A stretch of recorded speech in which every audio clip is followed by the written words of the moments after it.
তো চলো বন্ধুরা, আমি একটা দারুণ রেসিপি রান্না করেছি। তো চানা মশলার রেসিপি। তার জন্য গোটা গরম মশলা, জিরে ফোড়ন দিয়ে ক্যাপসিকামগুলো কড়াই দিয়ে ভাজা ভাজা করে এর মধ্যে টমেটো কুচি দিয়ে একটু নাড়াচাড়া করে একটু স্বাদ মতো নুন দিলাম। তো নুন দেওয়ার পরে একটু আদা বাটা দিলাম। তো আদা বাটাটা দিয়ে একটু ভাজা ভাজা করে নিয়ে তো এর মধ্যে হলুদ গুঁড়ো, জিরে গুঁড়ো, লঙ্কা গুঁড়ো, ধনে গুঁড়ো সব দেওয়ার পরে চানা মশলাগুলো সেদ্ধের মধ্যে দিয়ে একটু নাড়াচাড়া করে ভালো করে একটু টমেটো সস অ্যাড করলাম। টমেটো সস অ্যাড করার পরে আমি একটু আলাদা করে গরম জল রেডি করে রেখেছিলাম। তো গরম জলটা এর মধ্যে আমি দিয়ে ফুটিয়ে নেব।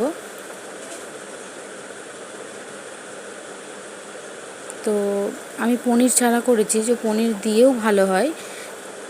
বাড়িতে অল্প মশলার মধ্যে এটা একটু দারুণ রেসিপি। তো আমি তো বাড়িতে এটা পরোটার সাথে ট্রাই করেছিলাম। তো তোমাদের যদি ভিডিওটি ভালো লেগে থাকে তো অবশ্যই লাইক, কমেন্ট এবং সাবস্ক্রাইব করতে ভুলবে না কিন্তু।